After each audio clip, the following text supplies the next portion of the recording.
A paz do Senhor Jesus, um abraço a todos os nossos acadêmicos do curso Bacharel em Teologia do CETAD, o CETAD que é o nosso Seminário Teológico da Assembleia de Deus. Para você que ainda não me conhece, eu sou o pastor Osmar Gonçalves, estaremos aqui estudando a disciplina Livros Históricos.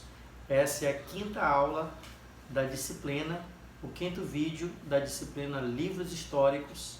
Lembrando que você que ainda não assistiu os vídeos anteriores, assista e compartilhe com as pessoas no qual você deseja que elas venham adquirir um conhecimento mais ampliado das Escrituras Sagradas. E hoje, nessa aula, a quinta aula, nós iremos falar sobre o Reino do Norte e o Reino do Sul.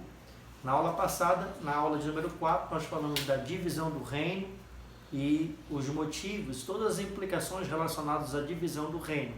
E nessa iremos fazer uma síntese sobre o Reino do Norte, uma síntese dos principais reis do Reino do Sul. Eu tenho a certeza que será uma aula muito proveitosa para a nossa caminhada com Deus e também para a nossa caminhada teológica. Será uma caminhada de estudo muito proveitoso dentro desse campo de conhecimento. Como já falamos, o Reino do Norte, e aí eu coloquei logo na tela inicial quando se iniciou o Reino do Norte e quando ele se deu por fim. Então nós temos aí do ano 930 ao ano 722 aproximadamente.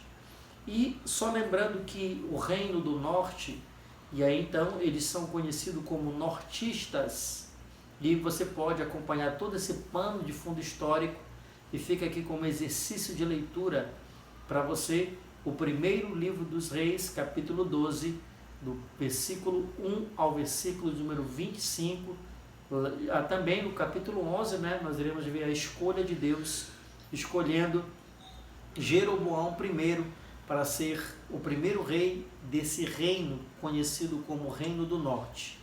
Espiritualmente, esse reino também é conhecido como Reino de Israel.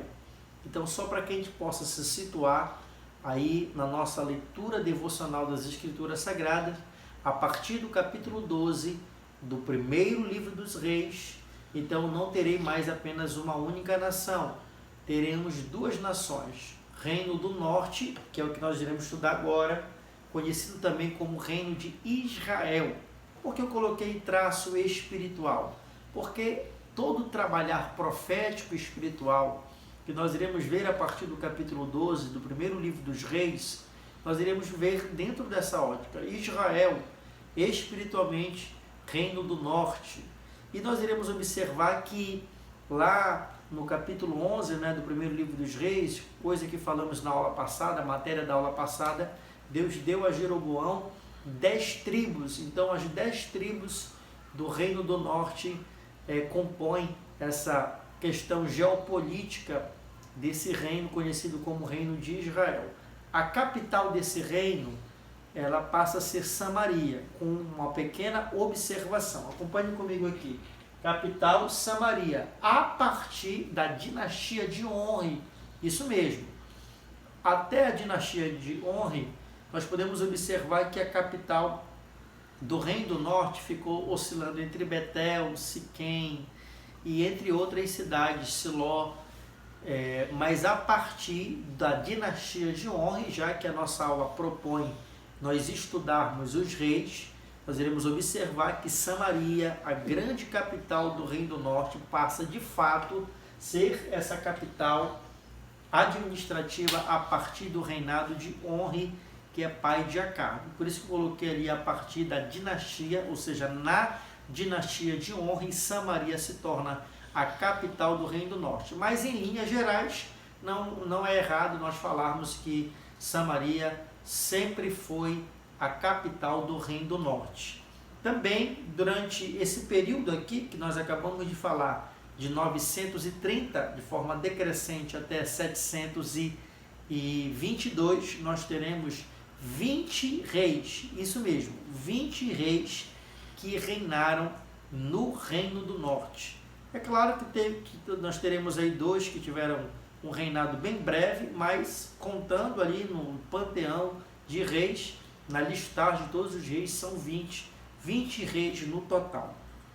E aí esse gráfico que eu já trouxe aí desde o material da aula passada, não sei se vai dar para você ver, mas quem tem o nosso material aí, os nossos alunos, você terá lá a divisão do Reino do Norte e também do Reino do Sul. Observemos também com um detalhe, essa região aqui conhecida como faixa de Gaza, que foi completamente conquistada por Davi, no reinado de Salomão ela perde novamente, ou ele perde esse espaço geográfico, aonde os próprios filisteus passam a habitar novamente nessa região, como também na parte mais norte, os também fenícios, tá bom? Vamos então fazer uma síntese aqui de forma bem objetiva acerca dos 20 reis do Reino do Norte.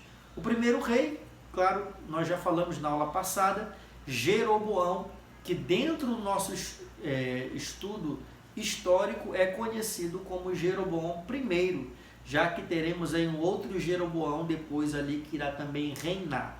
Então, Jeroboão I reinou durante 22 anos e, como observamos na aula passada, Jeroboão é a pessoa que perde, uma grande chance dada por Deus. Que grande chance é essa?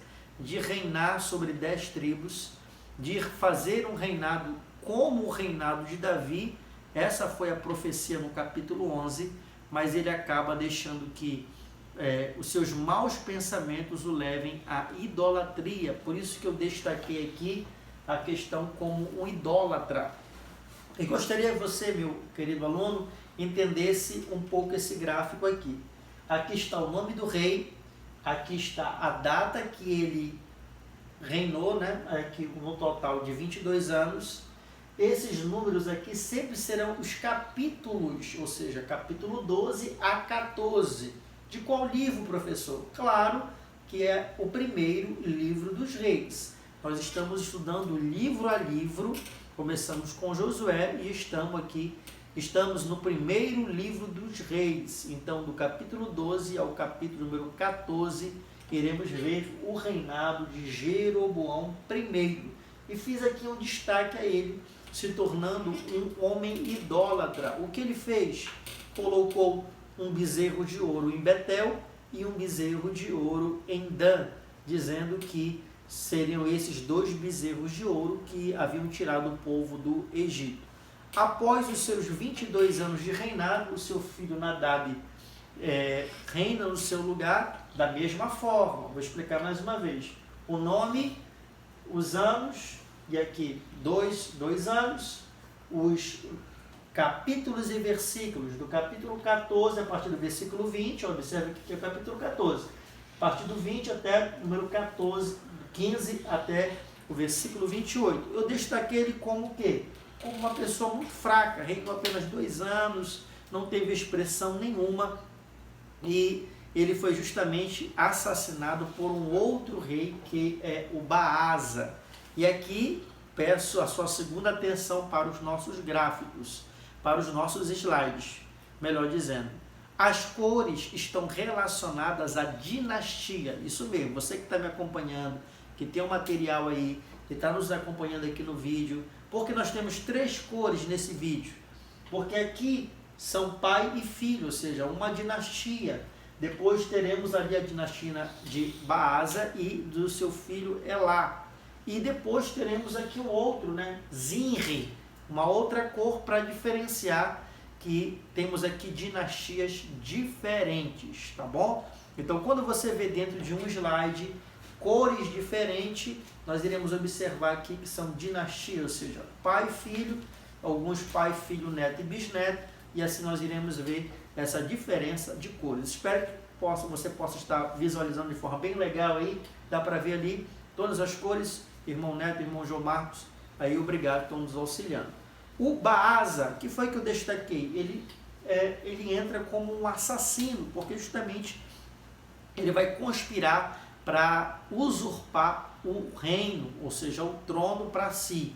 Essa é uma prática comum dentro do Reino do Norte, isso mesmo. Temos várias dinastias, esse é um ponto que você tem que estar muito atento. várias dinastias no Reino do Norte, porque justamente iremos encontrar em alguns casos que um rei matou, ou seja, uma pessoa matou o rei, muitas vezes esse era um general do exército, ou um capitão, ou alguém de prestígio, ia lá e matava o rei para se tornar rei ali, assumindo o trono do Reino do Norte, ok? E eu coloquei aqui, por exemplo, o Zinri, que é uma pessoa que mata o Elá, que foi uma pessoa que reinou 2 anos. A Bíblia vai dizer que sempre ele estava bebendo, se embriagando, por isso eu coloquei ali como destaque um alcoólatra, e devido ao álcool, ele é morto por Zinri, que acaba se suicidando. Ele reina apenas uma única semana. No reinado de Elá, ele tinha 2 generais, um chamava-se Zinri e outro Onri, o grande Onri, que iremos falar daqui a pouquinho sobre ele. E quando Zinri sabe que em uma outra cidade Onri é proclamado rei, ele então decide tirar a sua vida. Então temos aqui os 5 primeiros reis do Reino do Norte. Jeroboão I, o primeiro rei, esse nome você não pode esquecer. Nadab, Baasa, o assassino. Elá, o alcoólatra, e o próprio Zinri, que acaba se suicidando, tirando a sua vida. Seguindo aqui, nós estamos fazendo uma síntese de todos os reis. Onri, e aqui eu gostaria de gastar alguns minutinhos e até mesmo ler com você o texto que está proposto aqui na tela, capítulo de número 16 do primeiro livro dos reis de Israel. Primeiro livro dos reis de Israel, capítulo número 16. Vamos fazer um destaque aqui com Onri, porque Onri, ele acaba tendo uma das maiores dinastias no Reino do Norte, e é um homem de muito destaque, não só pelo fato dele ter sido pai de Acabe, o grande rei de Israel, mas porque também ele era um homem muito articulado. Vou ler aqui para você, capítulo 16, do primeiro livro dos reis, versículo de número 15. No ano 27 do reinado de Asa, rei de Judá, reinou Zinri 7 dias, uma semana como falamos, e o povo estava acampado em Gibeton, que era dos filisteus. Versículo 16. E ouviu dizer o povo que estava acampado Zinri, e tendo conspirado contra o rei o feriu. Todo Israel, pois, fez naquele dia rei sobre Israel Onri, chefe do exército do arraial. Onri era um dos generais do exército, tinha grande confiança do povo, e o povo o autoproclamou rei, porque ele era um homem que, além de governar aquele exército, era uma pessoa de grande destaque. O que Onri fez, que nos chama a atenção, para que você, professor, alguém pode dizer, professor, porque você colocou aqui empreendedor? Porque foi isso que o Onri fez. Além de ser um grande estrategista militar, ele era uma pessoa que ele fez construções, edificações no reino de Israel, e foi ele que construiu a cidade de Samaria, ou seja, ele fortificou, ele edificou a cidade de Samaria. E por isso, a partir da dinastia de Onri, Samaria se torna a capital do Reino do Norte. Ele também faz uma aliança com os Ciro-fenícios, e o fruto dessa aliança com o rei Etibaal é o casamento do seu filho Acabe justamente com Jezabel. Eu vou ler aqui para você o texto que fala justamente sobre isso. Versículo número 24, capítulo 16, versículo 24, que diz assim: e de Semer comprou o monte de Samaria por 2 talentos de prata, e edificou no monte, e chamou o nome da cidade que edificou do nome de Semer, Senhor do monte de Samaria. Então aí o texto que remete àquilo que nós estamos aqui falando para você. A dinastia de Onri, ela foi uma dinastia de conquista, principalmente na época que ele reinou durante os 12 anos, como também os 22 anos que reinou seu filho Acabe. E Acabe desfruta da aliança política realizada pelo seu pai Onri, um grande estrategista. Nós podemos observar que durante os 22 anos do reinado de Acabe, o seu reinado é percebido por um grande sincretismo religioso. Esse sincretismo religioso se dá, o povo ora adorando a Deus, ora adorando a Baal. Em algum momento, é claro, adorando muito mais a Baal, o Deus dos fenícios, do que propriamente o Deus da terra, o Deus de Israel, o Deus de Abraão, Isaque e Jacó.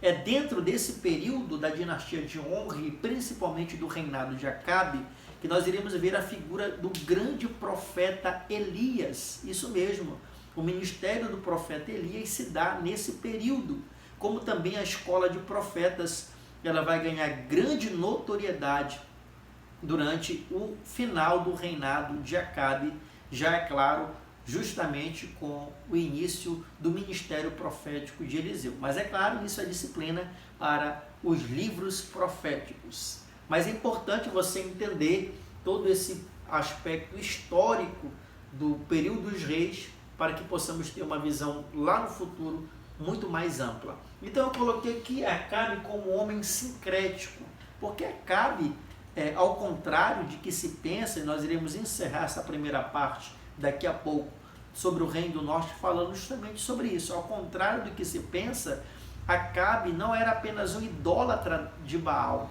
mas outrora, ou de vez em quando, ou sempre que tinha oportunidade, ele glorificava, ou pelo menos adorava a Deus da maneira dele, da maneira toda errada, da maneira onde é claro que Deus não recebia, mas ele tinha sim uma noção não ampla, mas uma noção bem básica sobre o Deus no qual era o Deus de Israel. Até mesmo porque Elias, o grande profeta, o maior profeta do Antigo Testamento, ele sempre lembrava Acabe desses episódios relacionados ao nosso poderoso Deus. Depois foi o filho de Acabe, Acasias, e por último Jorão, encerrando aí a dinastia de Onri, onde teremos aí 4 reis, totalizando aí um grande período do reinado desses homens que de alguma maneira contribuíram para a historicidade do povo hebreu.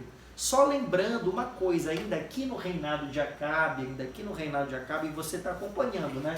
O nome, a data de 22 anos, o capítulo, do capítulo 16 até o capítulo número 22. A partir, olha aqui comigo, a partir desse momento aqui, todas essas referências bíblicas são do primeiro livro dos reis. A partir de agora, todas as de lá e as que virão são do segundo livro dos reis. Eu gostaria que você tomasse bem atenção para isso. A partir dessa referência aqui, todas que estaremos do lado de lá, são referências do segundo livro dos reis. Do segundo livro dos reis de Israel. Só lembrando, como eu estava falando anteriormente, que lá no capítulo número 19, versículo 15, Deus dá uma missão a Elias. Isso mesmo, me dê aqui, meu filho, por gentileza. Obrigado. Aqui, olha, a partir dessas referências, todas essas aqui serão do segundo livro dos reis. Lá no capítulo 19 do primeiro livro dos reis, que compõe, né, aqui dentro do reinado de Acabe, nós iremos observar que Deus passa uma missão para o profeta Elias, ungir a Jeú, rei de Israel. Olha só como é o trabalhar de Deus. No reinado de Acabe, Deus deu a ordem a Elias e escolheu Jeú para se tornar um homem que seria a espada de Deus, o juízo de Deus para a família de quem? Para a família de Acabe, em virtude dos pecados de Jezabel. Deus não tem pressa não em agir, tudo ele age dentro do seu tempo. Deus falou com Elias, passou aqui, olha, mais de 15 anos para que Jeú viesse se tornar aí o grande rei também de Israel, somando uma grande dinastia, assim como foi a dinastia de Acabe.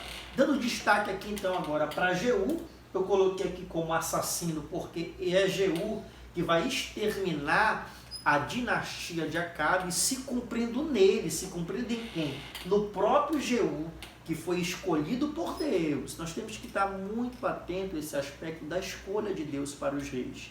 para a gente não ter aquela falsa impressão que apenas os reis do reino do sul eram escolhidos por Deus. Jeroboão foi escolhido por Deus. Jeú também foi escolhido por Deus. Deus usou o profeta Elias para dizer que viria alguém que iria destruir a descendência de Acabe, ou seja, a casa de Onre, em virtude dos pecados dessa família idólatra. Jeú, então, é o homem que é a espada de Deus para destruir essa dinastia pecaminosa da idolatria levada de forma institucionalizada ao povo de Deus. No período de Acabe, a religião, ou seja, a adoração a Baal, a Azera, não era uma adoração esporádica, mas era uma adoração institucionalizada.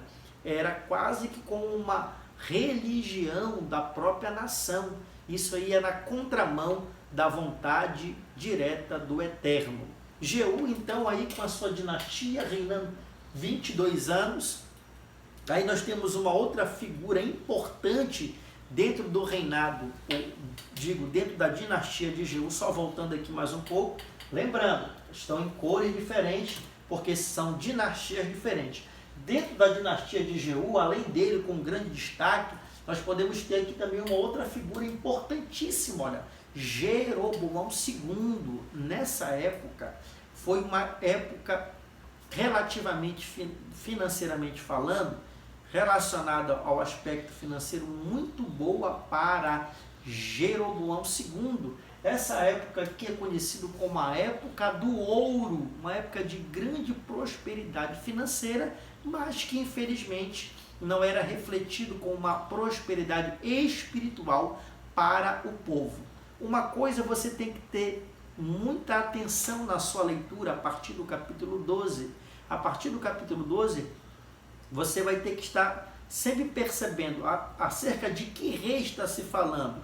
O rei de Israel, capital Samaria, reino do norte, ou o rei do sul, capital Jerusalém, reino de Judá. Então não se perca na sua leitura devocional acerca dos reis que reinavam ou no norte ou no sul. Jeroboão é um grande conquistador, ele amplia os terrenos, os termos até a Síria. Você pode acompanhar isso aqui, olha, no capítulo 14, a partir do versículo 23, especificamente versículo 24 e 25. Vou ler para você, só para você ter aqui a noção como é relevante e importante. Mesmo ele sendo um homem ímpio que não servia a Deus na sua fidelidade de coração, Deus tinha compromisso com o seu povo e com a sua palavra. Olhe, acompanhe comigo aí dentro dessa perícope textual. Eu vou destacar aqui um versículo 25, segundo livro dos Reis, capítulo 14, versículo 25. Também este quem? Jeroboão, estabeleceu os seus termos de Israel, desde a entrada de Ramate até a planície, conforme a palavra do Senhor, Deus de Israel, o qual falou pelo ministério do seu servo Jonas, filho de Amitai, o qual era de Gat-Efer. O profeta Jonas, que também foi um profeta desse período, profetizou ao rei Jeroboão, dizendo que a terra, ou seja, os termos, eles seriam ampliados, foram ampliados até a Ramate. Onde fica Ramate? Na Síria, a Síria daquela época, ok? Então, observando que Jeroboão, ele foi um grande conquistador no aspecto político e geográfico. Se você for somar aqui todas as datas, eu vou voltar aqui, se você for somar todas as datas dos anos, 28 anos, 17, 16, 41 anos, e depois aqui um ano, você observará que a maior dinastia foi a de Jeú, ok? Depois da dinastia de Jeroboão II, o reino do norte ele entra em declínio espiritual, além do que já estava, e principalmente um declínio político, militar e também sociofinanceiro. A partir da morte de Jeroboão II, o reino do norte só vai haver calamidade, tristeza, angústia e perdas de território, tá bom? Então, após a morte de Zacarias, que aqui é o último dessa dinastia, onde você acompanha no capítulo 15, versículo 8 a 12, do segundo livro dos reis. Todas essas referências aqui são do segundo livro dos reis. Você vai observar que um rei chamado Salum, ele foi o primeiro que passou a reinar depois desse período e reinou apenas um único mês. Isso mesmo, um único mês de reinado, e depois Manaém passa a reinar no seu lugar.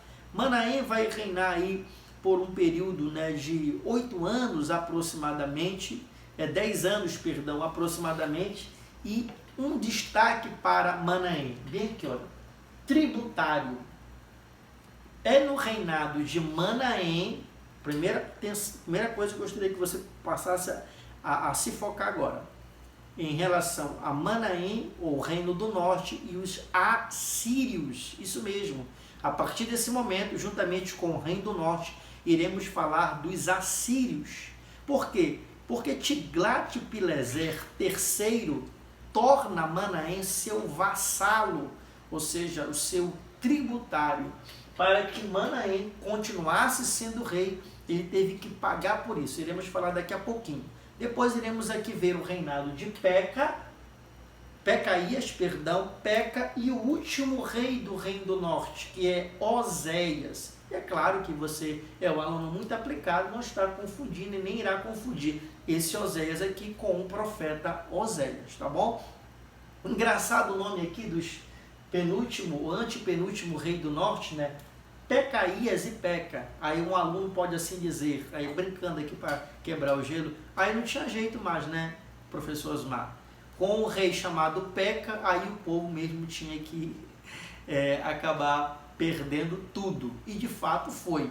Nós observamos que aqui há uma única dinastia, uma dinastia isolada, que não seria uma dinastia Peca, não tinha parentesco com nenhum desses. E por último aqui também o Oséias, o último rei. É no reinado de Oséias que Salmanaser V invade o reino do norte, acaba tomando Samaria.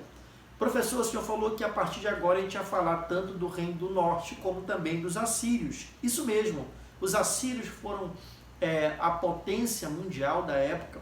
Em falar em potência mundial, há alguns historiadores que não consideram os assírios como uma potência mundial do mundo antigo.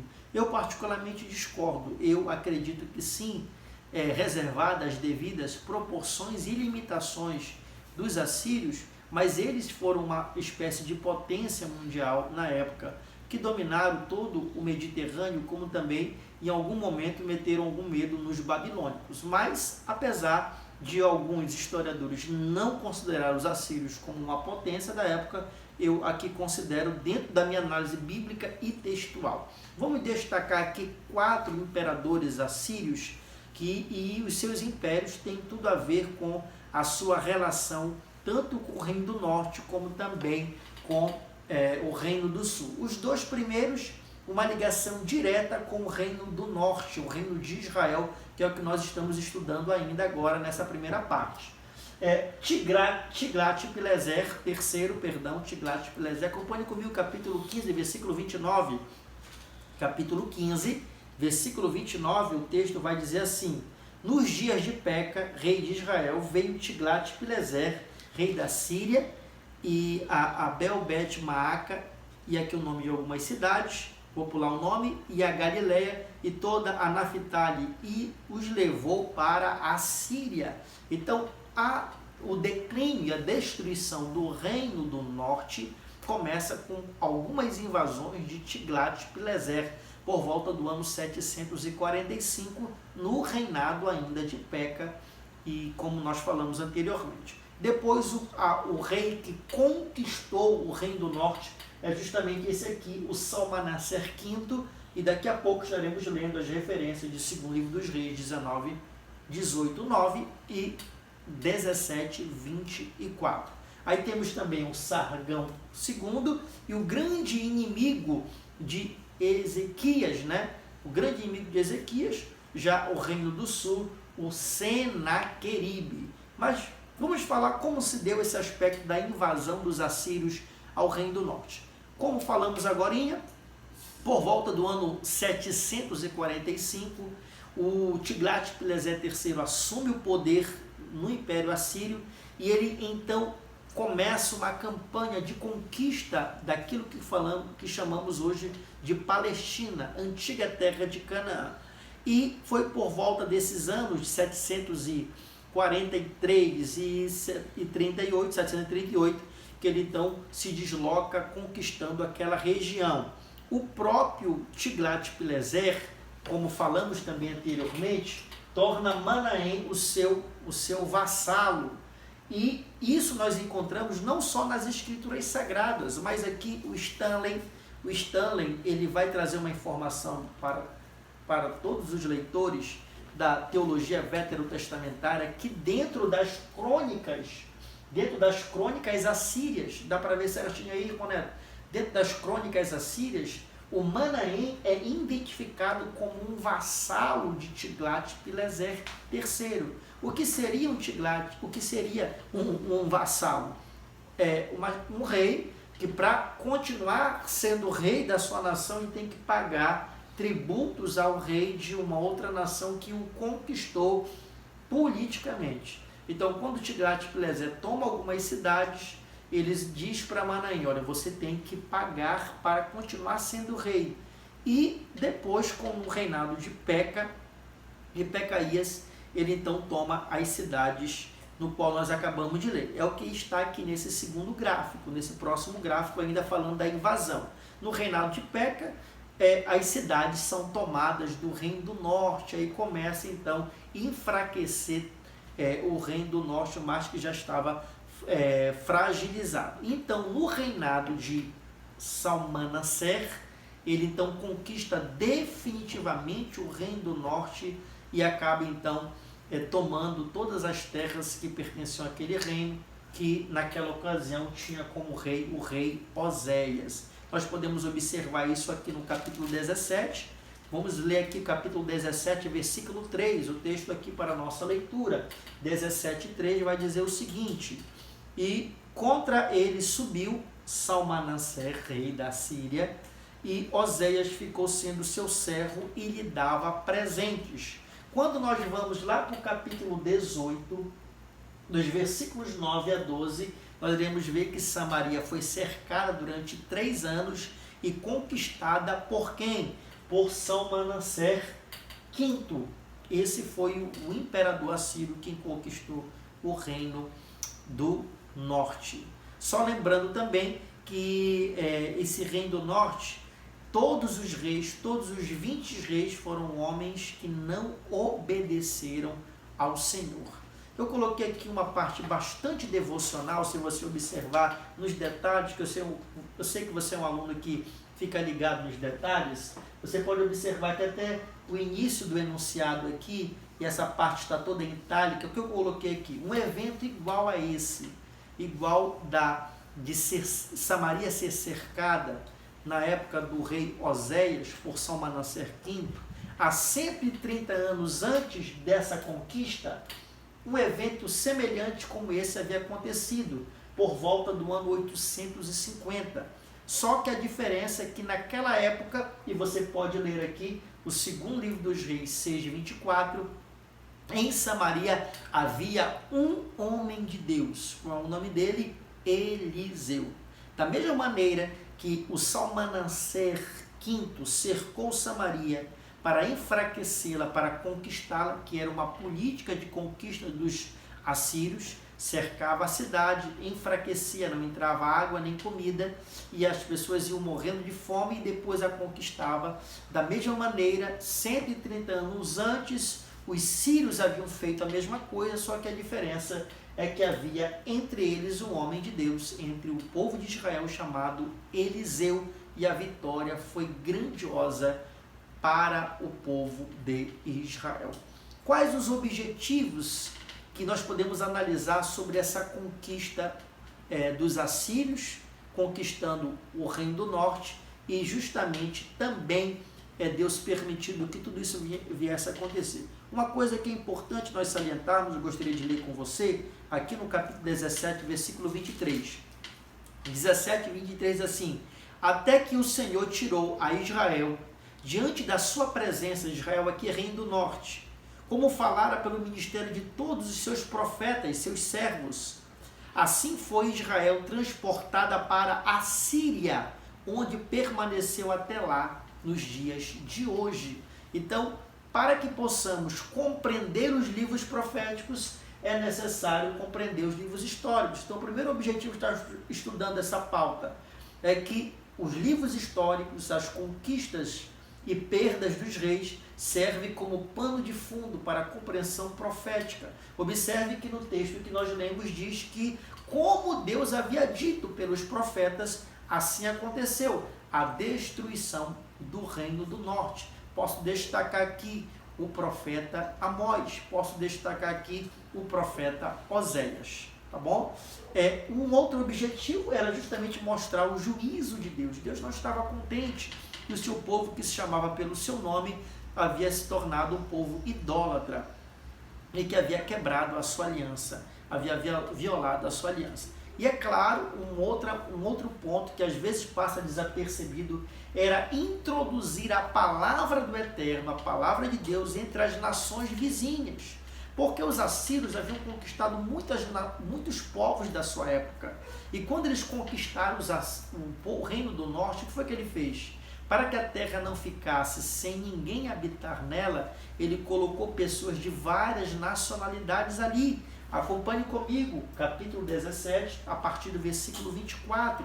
O texto vai dizer assim: e o rei da Síria trouxe gente de Babel, de Cute, de Ava, de Ramate, de Sefarvaim, que habitasse nas cidades de Samaria, em lugar dos filhos de Israel, e tornaram a Samaria a herança e habitaram nas suas cidades. Eu peço, por favor,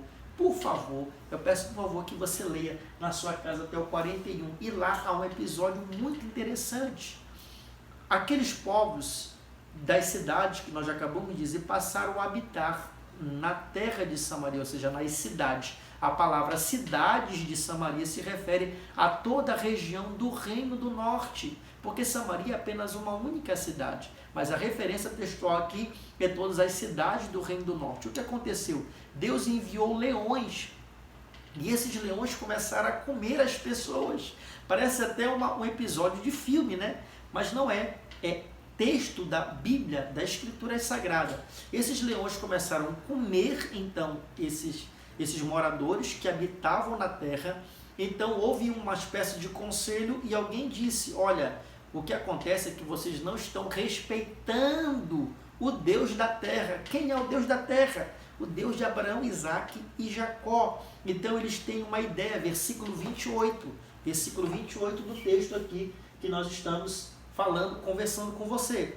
28 diz assim: veio, pois, um sacerdote transportado de Samaria e habitou em Betel e ensinou que deveriam temer ao Senhor. Por isso que o terceiro objetivo aqui é justamente esse: introduzir a palavra de Deus entre as nações. Então haviam povos que os assírios haviam conquistado, vou repetir mais uma vez, dentro do território do Reino do Norte, estavam adorando os seus deuses, mas de alguma maneira, de forma ainda que indireta, a mensagem foi ensinada e repassada para esses moradores de Samaria.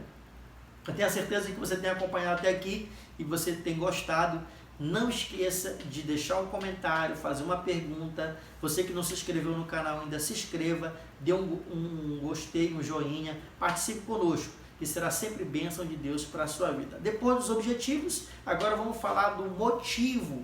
Qual o motivo que levou a essa destruição do Reino do Norte? Acompanhem conosco. Vamos então, meus irmãos, estudar os motivos, falando o objetivo. O objetivo aqui desse pano de fundo histórico da destruição do Reino do Norte, Samaria, aconteceu em 722, grave bem essa data. Os motivos nós podemos aqui analisar no capítulo 17, versículo 20 a 22. Você já percebeu que você vai ter que ler para entender de forma bem profunda esse relato histórico do segundo livro dos Reis, capítulo 15, 16, 17 e 18. Você vai ter que ler esses capítulos para você compreender de forma mais profunda. E quando voltarmos para as aulas presenciais, iremos trazer lições aí grandiosas para o seu coração. Os motivos que nós podemos observar do versículo 20 ao 22 do capítulo 17 é justamente esse aqui, ó. Esses aqui, idolatria, o povo passou a idolatrar, ou seja, adorar outros deuses, apostasia, haviam israelitas, ou seja, hebreus, que não adoravam nem muito menos a Baal e nem outro Deus, se tornaram incrédulos da fé. E com isso houve o quê? Uma quebra de aliança e outro fato também que desagradava muito o coração de Deus, que nós já citamos aí relacionado no reinado de Acabe, na dinastia de Onre, o sincretismo religioso. Isso é muito visível dentro do capítulo 18 do primeiro livro dos Reis. Eu gostaria de encerrar aqui essa parte do Reino do Norte. É claro, você sabe que apenas tópicos iremos estudar de forma presencial, de uma forma mais abrangente. Eu gostaria de encerrar com esse texto com você. O primeiro livro dos Reis, capítulo número 18, versículo 41 ao 42, vai nos trazer uma informação importantíssima. Apesar de todos os reis do Reino do Norte serem homens cruéis, maus, idólatras e que desobedeceram a Deus, isso não significa dizer que Deus não lhes deu oportunidades para que eles viessem se converter. Por isso que o ministério profético nesse período ele é muito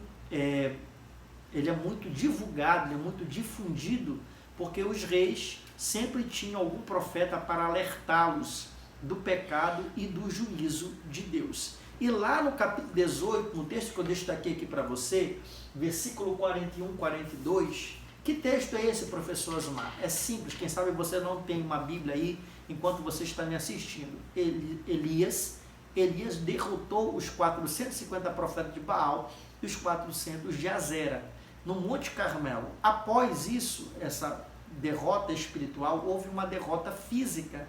Elias mandou então que todos os profetas de Baal fossem mortos, e foram pelo povo. O povo os matou.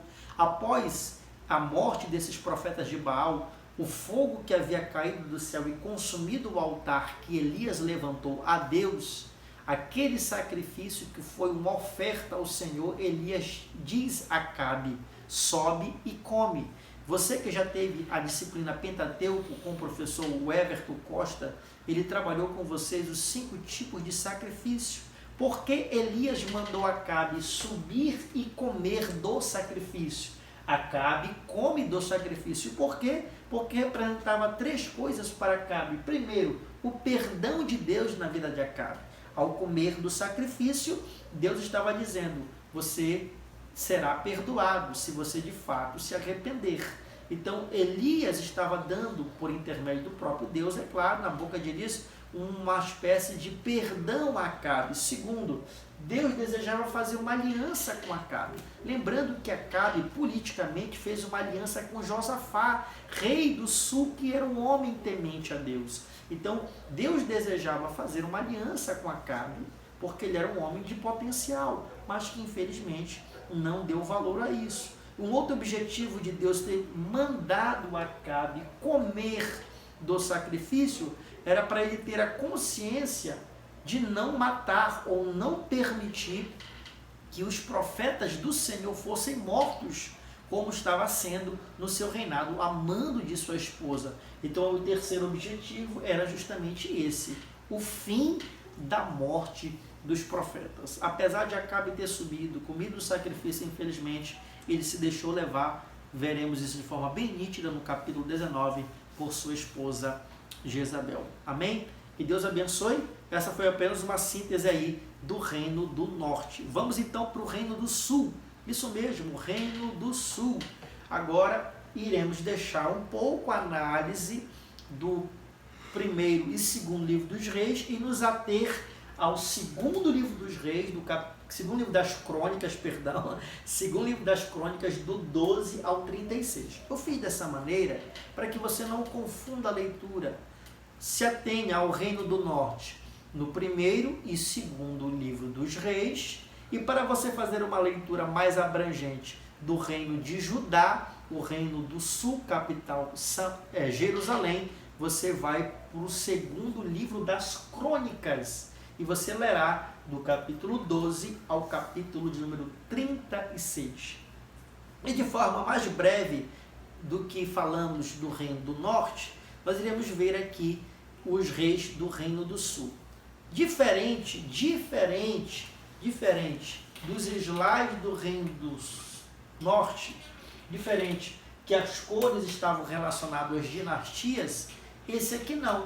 As cores estão relacionadas com os reis do sul que foram maus. Haja vista que todos os reis do reino do sul eram da dinastia de Davi, eram descendentes de Davi.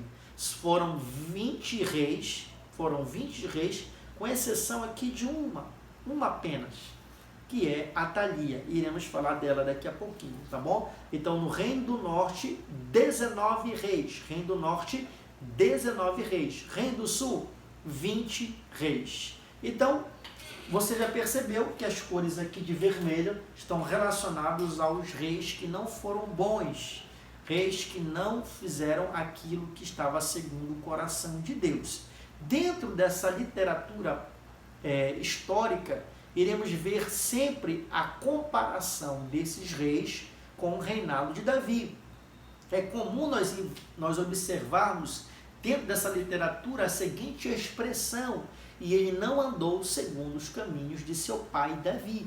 Não andou segundo os caminhos de seu pai Davi, ou seja, não seguiu a promessa que Deus havia designado ao homem segundo o seu coração.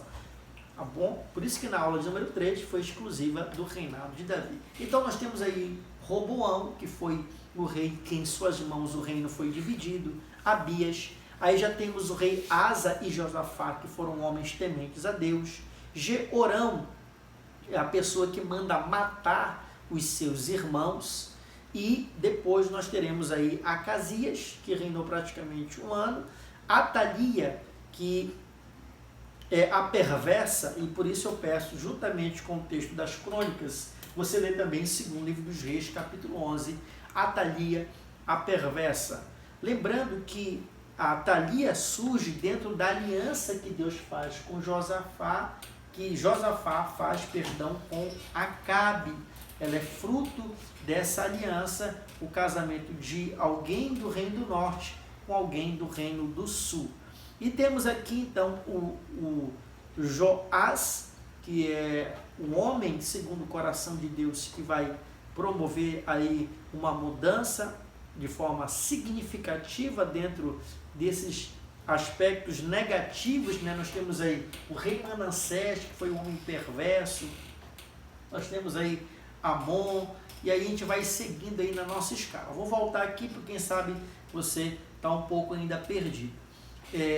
Roboão, Abias, Asa e Josafá e Jeorão. Depois, os próximos, Acasias, Atalia, Joás, que ele toma o trono para si novamente, por direito, porque ele era descendente direto de Davi. Atalia não era, a usurpadora. E temos aqui 2 reis que estão de verde, porque ora esses homens serviram a Deus e ora eles deixaram o orgulho, a soberba e a vaidade tomar conta dos seus corações. Eu coloquei eles de verde porque há uma certa briga entre briga no bom sentido, é claro, entre os historiadores. Alguns dizem assim: não, Uzias foi um homem que temeu a Deus, só que ele deixou o orgulho tomar conta do seu coração. Outros dizem: não, ele foi uma pessoa que através desse pecado perdeu toda o brilho da graça e da glória de Deus na sua vida. E por isso eu coloquei aqui como meio termos, ambos.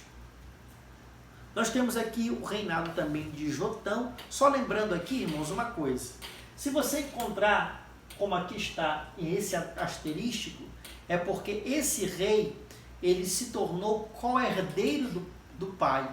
Por isso que ele começou a reinar. Quando ele começou a reinar, a partir de que momento?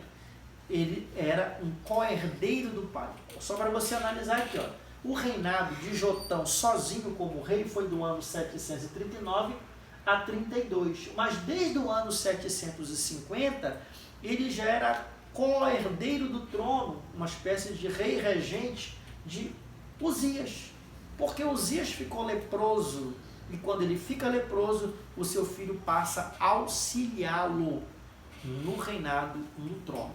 Então aí nós temos o Acaz, que é um rei pró-assírio. É importante nós entendermos isso, e eu passei a leitura aí para vocês, espero que você esteja acompanhando a leitura também aqui do Samuel, que é um livro que vai nos trazer essa ideia que no reinado de Acaz, eles passaram a se tornar uma nação pró-assíria, diferente do próprio Ezequias.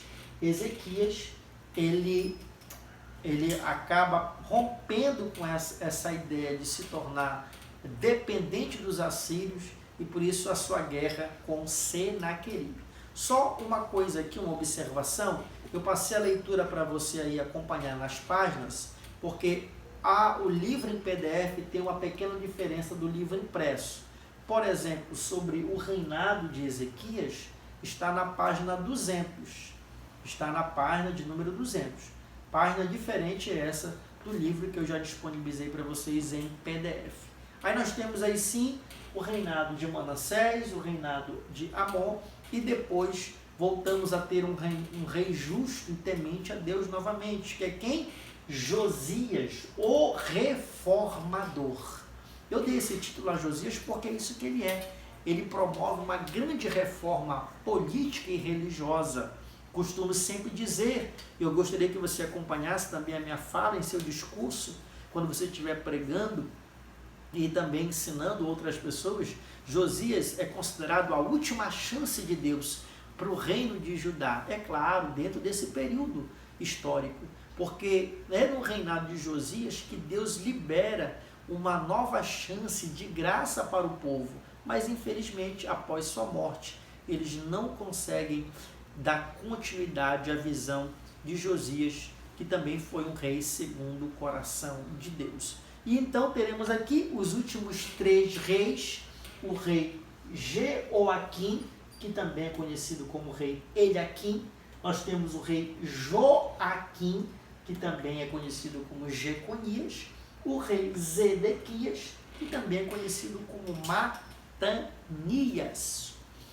E aqui nós temos o período em que eles reinaram, e o que reinou menos foi o Joaquim, o Jocanias, apenas 3 meses.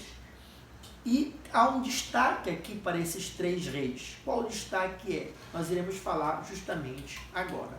Após o reinado de Josias, o fim do reinado de Josias, os babilônicos, assim como nós falamos dos assírios no Reino do Norte, iremos falar agora também dos babilônicos em detrimento ao Reino do Sul. Por volta do ano 622 a 609, os babilônicos passaram a enfrentar diretamente os assírios, os derrotando, especificamente entre o ano 612 a 609. Como os assírios eram a potência na época e foram derrotados pelos babilônicos, é claro, então nós vamos ver agora o Império Babilônico em grande ascensão. E quando o Império Babilônico toma, então, o mundo da sua época, se volta, assim como os assírios se voltaram para a Palestina, então conquistando o reino de Judá, capital Jerusalém, o Reino do Sul.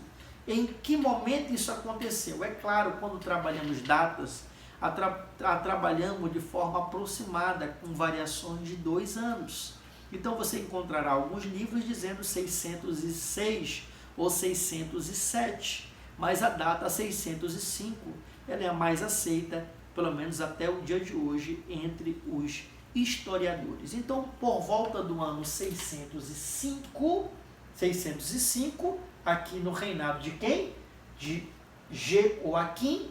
Então, cada período que falarmos agora, você vai lembrar aqui dos reis: o Jeoaquim, o Joaquim e o Zedequias. No reinado, então, de Jeoaquim, Nabucodonosor, por volta do ano 605, invade Jerusalém, levando prata, ouro e a nobreza.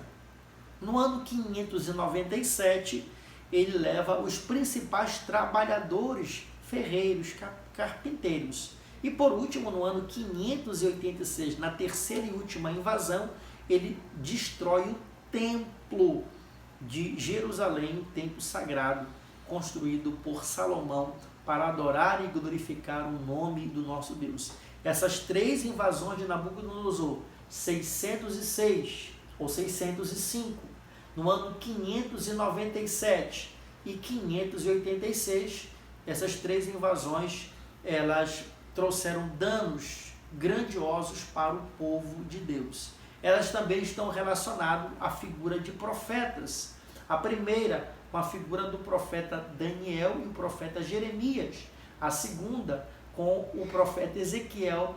E por última, a figura com o profeta, aqui também, o profeta Daniel. Envolvendo aí a figura dos profetas aqui, né? O profeta Daniel e Jeremias, o profeta Ezequiel e também o final do reinado aqui do profeta Daniel, envolvendo também, englobando todos esses três profetas aqui, Ezequiel, Daniel e Jeremias, Jeremias, Daniel e o profeta Ezequiel.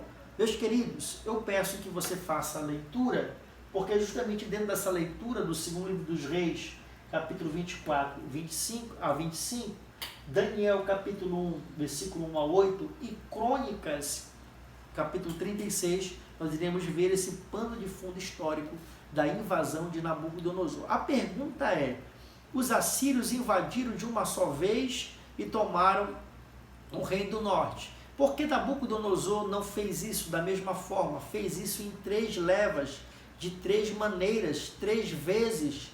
Porque justamente isso tem a ver com a política de conquista de cada reino, de cada governo. A política de conquista dos assírios era uma política violenta, truculenta. Por isso que Jonas não queria lá profetizar e levar a mensagem do Eterno. A política de conquista dos babilônicos para nações menores, como era o reino de Judá, ele não se desgastava com seu exército. Então ele fazia isso, né, de forma paulatina. Também era uma maneira de enfraquecer politicamente aquelas nações. E é claro, nós estamos aqui finalizando esta aula só fazendo menção aos babilônicos na figura de Nabucodonosor, na figura de Belsazar, e agora o rei Dário, que era um medo, não era babilônico, mas entra dentro do cativeiro babilônico, e o rei Ciro o Grande, o libertador. Na próxima aula, nós iremos falar justamente sobre a continuidade do cativeiro babilônico, como foi dentro do cativeiro babilônico, quais implicações. Qual era o grande objetivo desse cativeiro? Também era fazer uma cirurgia espiritual, né? Uma cirurgia espiritual no meio do povo de Deus, que era tirar o povo desse meio de idolatria. E Deus, quando fez isso, decide levá-los aqui a Babilônia. Por que eu trouxe esse gráfico aqui, que você já aprendeu desde a primeira disciplina, que é a disciplina Pentateuco? Porque justamente o povo foi tirado da terra de Canaã e levado para a Babilônia. E de onde veio Abraão? De Ur dos Caldeus, da Babilônia. Lembra que Daniel capítulo 1, ele foi ensinado em toda a cultura dos caldeus. Ur da Caldeia era a cidade de Abraão. Então esse retorno a Ur ou a Babilônia era um recomeço para o povo. Assim como Deus tirou Abraão de Ur, assim depois iria tirar o seu povo de Ur dos Caldeus, ou seja, da Babilônia. Deus levou o seu povo àquela nação porque era a nação mais idólatra da época, para que eles se enojassem da idolatria em meio àquele povo, em meio àqueles povos que ali estavam. E essa foi um tratamento de choque que Deus fez com o seu povo. Espero que você tenha gostado dessa aula. Você que ainda não acompanhou as aulas passadas, aula número 4, aula de número 3, número 2, número 1, da nossa disciplina Livros Históricos, acompanhe lá e tenha certeza que será muito proveitoso para você e para todos nós. Não esqueça de deixar seu comentário, faça a sua pergunta, se inscreva no canal, você que ainda não se inscreveu. Muito obrigado por estar conosco nesse momento. Um beijo no seu coração, do seu amigo pastor Osmar Gonçalves. Shalom, shalom. Até a próxima aula.